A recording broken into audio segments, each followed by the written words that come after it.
We often look at great communicators and just assume they were born that way. But what if I told you that communication isn't some magical gift? What if it's a skill, something you can actually build? Dale Carnegie believed it was the absolute foundation of all success. And in the next few minutes, we're going to lay out that blueprint for you. Oh man, we've all been there, right? You explain a task so clearly, thinking there is no possible way this can get messed up. And then, bam, it does. It's that incredibly frustrating gap between what we say and what people actually hear. Well, today, we're going to close that gap for good. So here's the first big idea you've got to get your head around. Stop thinking of communication as just a broadcast. It's not a monologue where you just talk at people. It's a two-way superhighway. For your message to actually land, you need a constant feedback loop. Without that, you might as well be talking to a brick wall. And that brings us right to our first core principle. You have to confirm that your message has actually landed. This isn't just about barking orders. It's about creating a shared understanding, a real commitment. So, how in the world do we actually do that? Okay, check this out. This one tiny change in wording makes a huge difference. Our default is always to ask, "Did you understand?" But think about it. Who wants to say no to that and look like they weren't paying attention?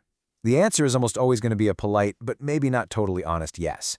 But if you switch it to something like, "So, what's your plan?" or "Walk me through the next steps," you're not questioning their intelligence. You're inviting them to collaborate.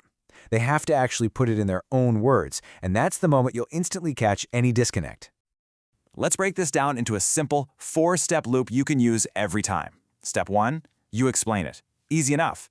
Step 2, you ask them to play it back to you. Step 3, you fix any little misunderstandings right then and there. But step 4, this is the one almost everyone misses: acceptance.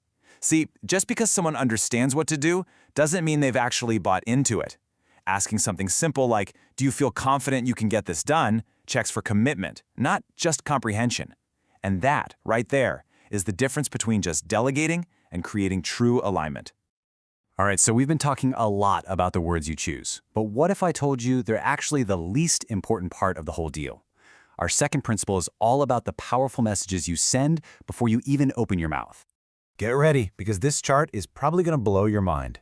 According to some really solid research, when we're communicating our feelings and attitudes, our actual words only account for 7% of the impact. Just 7%. The vast majority, a whopping 93%, comes from your tone of voice and your body language. That means a perfectly crafted script you've been practicing in your head is just a tiny, tiny fraction of the message you're actually sending. So how do we get that massive 55%, our body language, working for us instead of against us? Well, it really boils down to 3 key things you can control right now. First, your posture. Standing or sitting tall just projects confidence. Second, a genuine smile. It's literally the universal signal for warmth and makes you more approachable. And third, eye contact. This signals honesty and that you're actually engaged. And look, these aren't just little tweaks. This is the core language your body is speaking. So, we've covered what you say and how you say it. But this third and most powerful principle, it completely flips the script. The real secret to being a phenomenal communicator has very little to do with talking and everything to do with listening.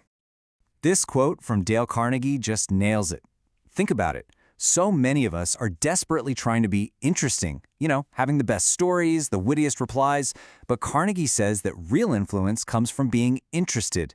The spotlight shouldn't be on you, it should be on the person you're talking to. This really makes the difference crystal clear. So you've got to be honest with yourself here. In most conversations, are you a passive hearer or an active listener? Are you just waiting for them to take a breath so you can jump in with your brilliant reply? Or are you actually asking questions to understand them better?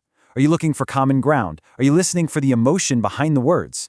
That second column, the active listener, that's where real connection is built.